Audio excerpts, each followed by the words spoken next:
Capital. This is the National News Desk, America's News Now. Thank you for joining us tonight. I'm Dee Gatton, and we begin with Charlie Kirk's alleged killer making his first appearance in court today as the charges against him were announced. Ryan Smith at the live desk with what we are learning about the investigation into the suspected assassin. A lot to unpack tonight. 22-year-old Tyler Robinson now facing multiple charges tonight, including aggravated murder and the assassination of Charlie Kirk. Prosecutors are, in fact, now seeking the death penalty. Now, not only was Robinson's DNA found on a trigger of a rifle used in that shooting, prosecutors today outlining incriminating text messages, a confession, they say, to his roommate, who is also his romantic partner.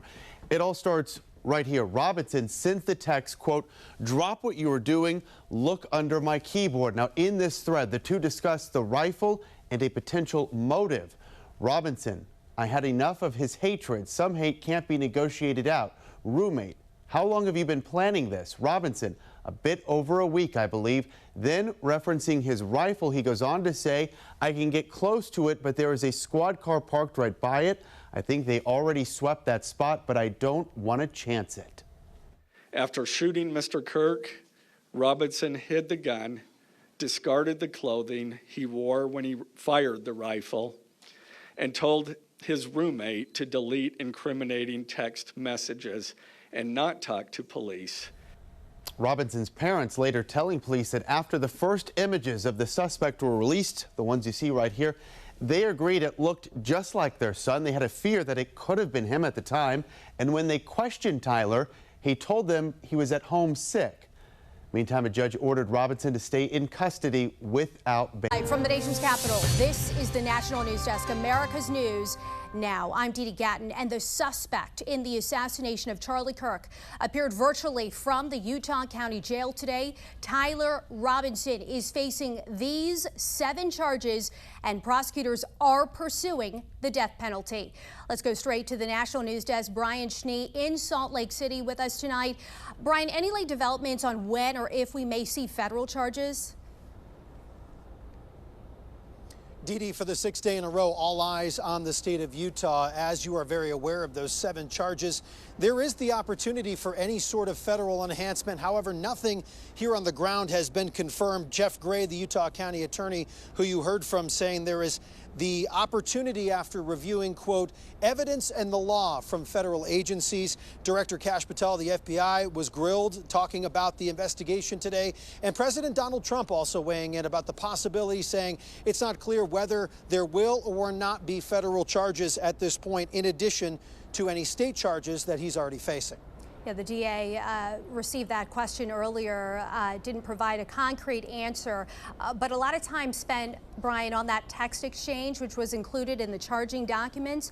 Share with us how the DA responded to the alleged interaction between Robinson and a roommate. Well, the DA did take questions today. He was extremely limited with his responses.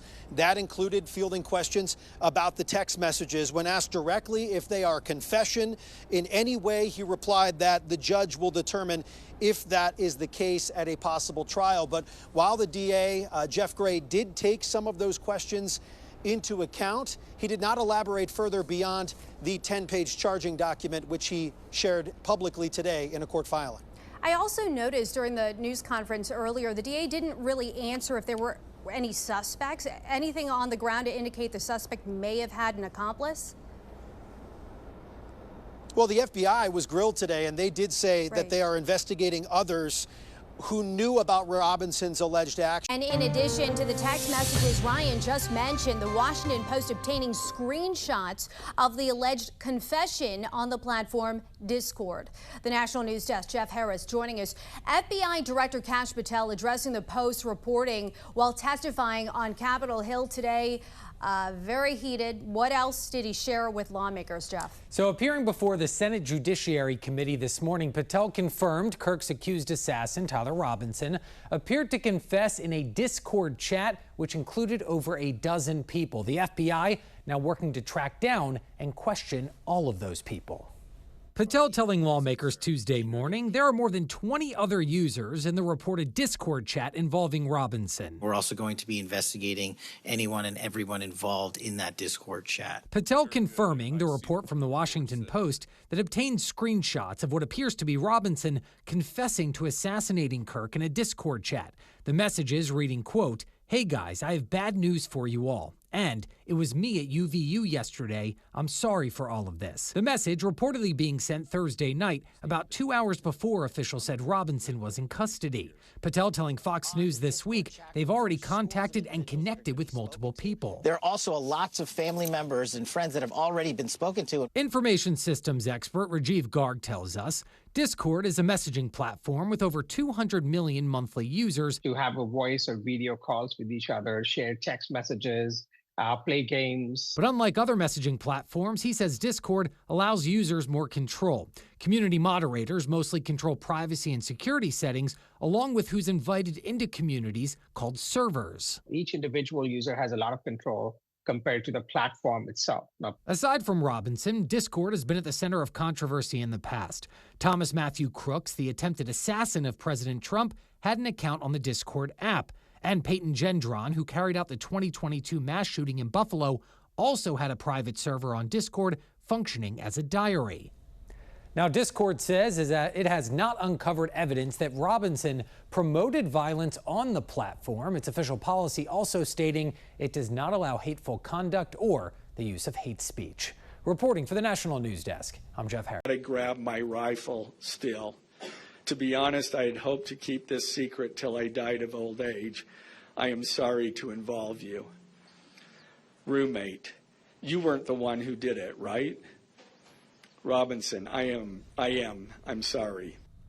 7 counts were officially filed against the man accused of killing Charlie Kirk, including aggravated murder. Tonight, we get a sense of the evidence prosecutors are poring over, including what authorities claim are text exchanges between Tyler Robinson and a roommate. U.S. Attorney John Fishwick joining us. A lot to unpack tonight, John. What about that alleged admission of guilt in a chat? Could that be an attempt for the suspect to utilize the admission as a plea to avoid the death penalty, which, as you know, is on the table? Didi, I think it'll be uphill for his legal team to get the death penalty off the table. In those chats with his roommate and when he talked to his parents and when he wrote the note, there's no real remorse. There's no I'm sorry. There's no asking for forgiveness for assassinating Charlie Kirk. It's pretty clear he's just admitting to it. So I don't think that would garner much sympathy with the jury who's deciding whether he should get the death penalty or not. In fact, I think it may hurt his case and make it much more uphill for his legal team. That's interesting. Utah's governor and the president had been calling for the death penalty even before a suspect was identified. You remember the intense manhunt. Robinson's arrest was facilitated by his father, seemingly with the knowledge, John, the death penalty would be on the table. What impact could that have on the case? Do you see a scenario where the mother and father could perhaps testify against their son? TD, I fully expect them to testify at the trial. I'm sure it'll be very emotional testimony. I'm sure they didn't want to be put in this difficult position, but nonetheless, they were by their son. And so he told them he did it. He basically admitted it to them. They know that that gun is a family gun, and they'll be able to identify on the video, yes, that's our son. Who's up there on the roof, jumping off the roof and coming into the building. So I'm sure they don't want to testify, but they'll be subpoenaed. They'll have to tell the truth. And I fully expect them to be very emotional, very impactful testimony at the trial. Admitting to guilt in messages, in chats, does that hold the same weight? Does that count in the same way a suspect admitting guilt in front of prosecutors, in front of law enforcement? I think it may carry even more weight with the jury. After all, he's very close with his roommate, obviously very close with his parents, or at least has been at some point in his life. Presumably, if you're going to admit to a crime to some people you're very close to, I think a jury's going to think you're telling the truth. So I think it'll be very powerful testimony when they bring that out, that he's admitted to this on a number of occasions to assassinating Charlie Kirk. I mentioned the president a few moments ago. What could federal charges achieve that state charges couldn't?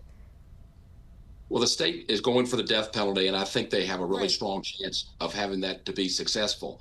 I think the feds are scouring all the social media and interviewing a lot of witnesses who were in the defendant's orbit. They're looking to see, what did he target Charlie Kirk because of his religion? And that can be a federal crime if you target somebody for their religion. It can also be a federal crime if you target somebody for their First Amendment, for asserting their First Amendment rights and be strong on that right. So it can also be a targeting crime in that regard. And that crime for targeting somebody for the First Amendment carries the death penalty. I think they're also looking, like the Maggione case, did this defendant track and stalk Charlie Kirk, and that can be a federal crime as well. So I think they're combing all of his social media, interviewing many witnesses, but I fully expect the feds to bring charges against him. This is a very serious case that obviously impacted DOJ and the president in a big way, so I fully expect them to bring charges. And it is to be seen if there are more suspects. The DA, I remember saying earlier that law enforcement is following up with any potential leads, so we'll see on that. Former U.S. Attorney John Fishwick, as always, thank you for your time. Thank you.